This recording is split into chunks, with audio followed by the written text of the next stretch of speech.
Hello mga farming. Sayang araw na naman sa atin. Tayo'y na padalaw na naman dito sa ating tanim-tanim makalipas ng isang taon. At ngayon na naman tayo nakapasyal dito sa ating mga tanim-tanim. Ayan, medyo masukal na siya.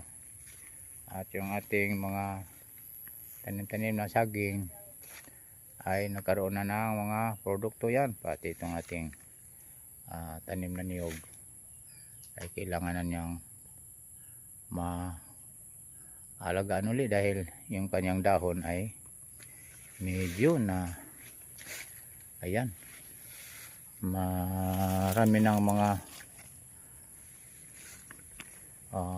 gumagapang sa kanyang puno. Ayan, tayo'y masaya naman na makita itong ating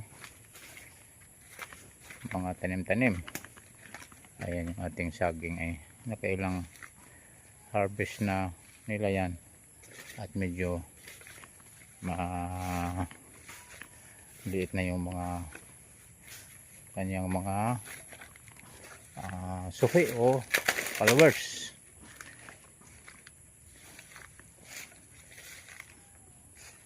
So yan, dito naman banda yung mga kamuting kahoy. Ikutin muna natin tong ating mga tanim-tanim na saging na medyo hindi na nalilinisan. Ayan mga ka-farming, mayroon na ditong pwedeng na ayun, pwede na yung ma-harvest. Ayan, sa mga susunod na araw ay atin yan na aanihin at mayroon na naman tayong mga biyayang ani sa bunga nating saging.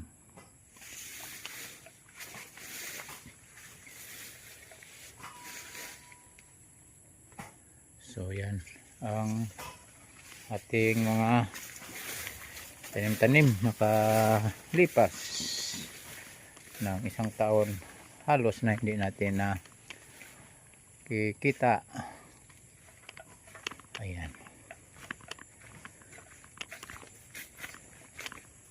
so yung mga parang naninilaw na mga damo na yan ay ating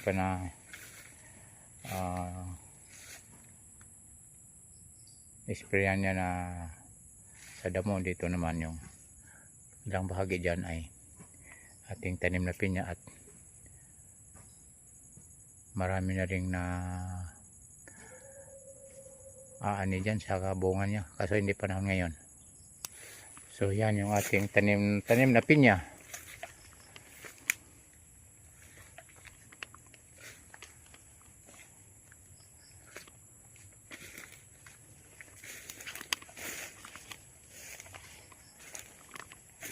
So sa mga susunod na buwan at magsisimula naman bubunga yan. Ayun, ito nabali siya.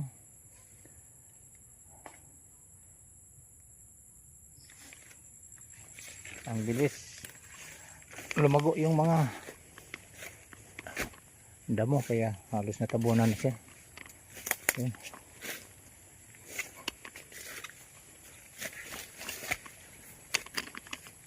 Yun, pag ganito pag magbunga ito pag panahon na lalaki niyan. Ito naman mga kaparming yung ating tanim na punong marang. Ayan, makalipas ng halos isang taon lang yan, malaki na siya. Ayan, galing pa sa DE yung ating tinanim yan. Kaya mga isang taon pa at magkaroon na tayo ng biyayang bunga nito sa ating tanim na marang. Napakasarap. So dito naman yung mga kamuting kahoy natin o balinghoy. Ayan, pwede na rin itong harvestin.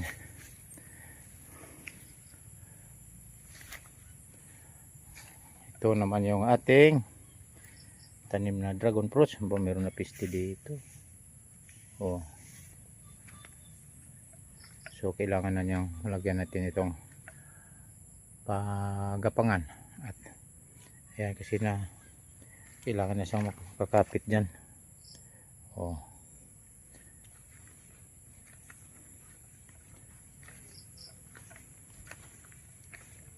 Mayroon na bahali.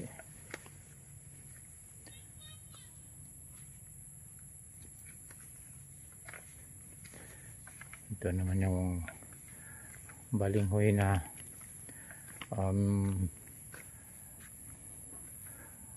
yellow kasaba. Ayan. So hanggang doon yan. So ganun lang. Kapag tayo nagtanim-tanim at darating ang panahon na rin, magkaroon tayo ng biyayang ani.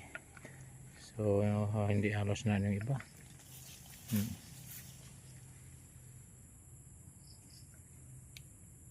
Ayan, pwede na rin itong harvestin.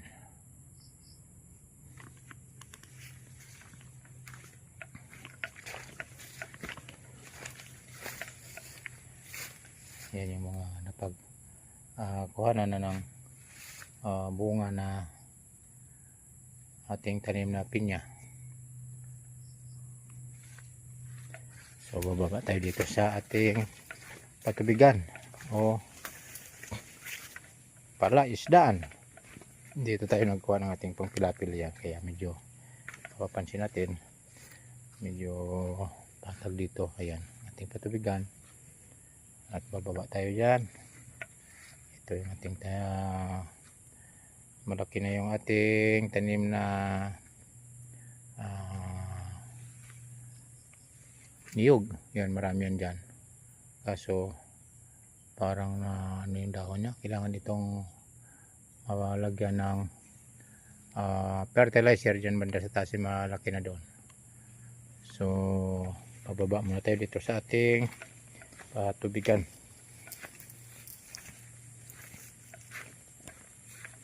Ayan, ingat-ingat. So yun ating tanim mo para dyan. Ayun yung kanunag ng salapi. At sa sunod na mga araw ay atin na yan na po araro naman. Ayan, ito yung ating pilapil. So mababa ang tubig. Ayan. So ang dami nating pinakawala na isdang tabang dito. Ayan, magdalawang taon na itong patubigan natin at sigurado tayo na medyo malaki na yung mga ating pinakawalan dito. Ayun, mayroong nagkikinaw dyan. So wala tayong pang ano ngayon. Ang matatanaw natin yung ating taniman dyan sa taas. Ayun, dito medyo masukal na yung ang gilid ng ating patubigan.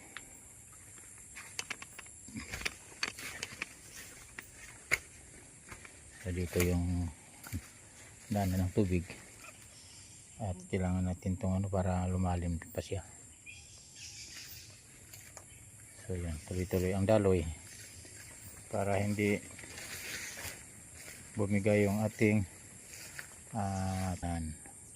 kailangan na naman itong magtanim tayong panibagong palay dito naman. So yan. So yan muna yung ating maibahagi sa ating pagpasyal dalaw dito sa ating tanim-tanim. Thank you for watching. Bye.